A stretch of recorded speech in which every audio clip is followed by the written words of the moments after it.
Action.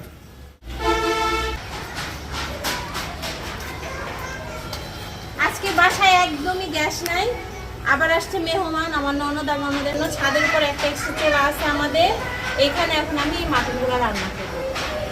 এটা মুরগি নিয়ে আসি তো, এখানে রাঁধতে সময় লাগবে না, এনে রাঁধতে সময় লাগবে না। শুভ তুমি আর আমার পোলা না খাই থাকবে, এটা মেনে নিতে পারবো না।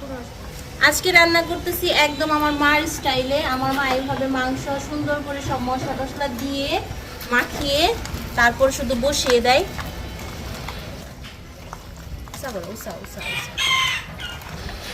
মাটির চুলায় রান্না করার যে একটা মজা, মাটির চুলায় রান্না করতে কিন্তু বেশি সময় লাগে না, তাই না? আর মাটির চুলায় হচ্ছে খাসির মাংস কিন্তু সেই টেস্ট। আগে যখন খাইতাম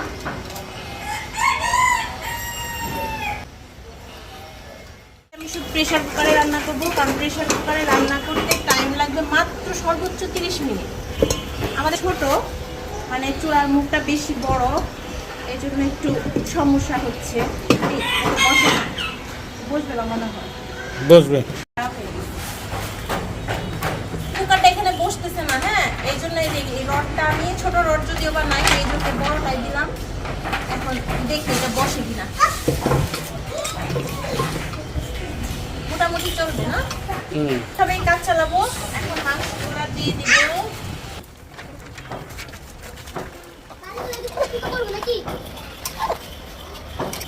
মাংসের তুলনায় ইয়াটা প্রেসার কুকারটা ছোট হয়ে গেছে, অনেক ভালো ফ্রেশ।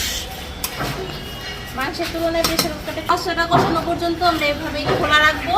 যখন মশলাটা কষানো হয়ে যাবে, ঝোলের পরিমাণে জল দিয়ে ঢাকনাটা লাগিয়ে 7 থেকে 8টা সিটি দিয়ে সাথে তারপর নামিয়ে নেব। হ্যাঁ, একদম ফ্রেশ মাটন, তাও আবার মাটির চুলায় প্রেসার কুকারে। যারা যারা খেতে চাও চলে আসো। কে পছন্দ করো মাটন?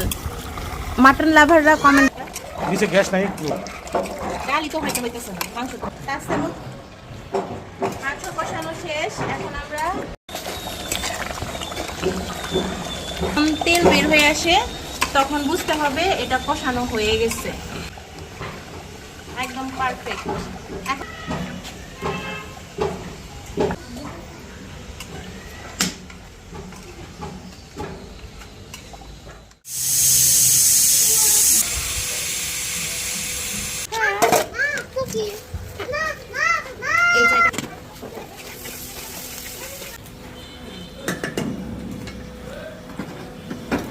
আলুগুলো আগেই সেদ্ধ করে রেখেছিলাম, তো এবার শুধু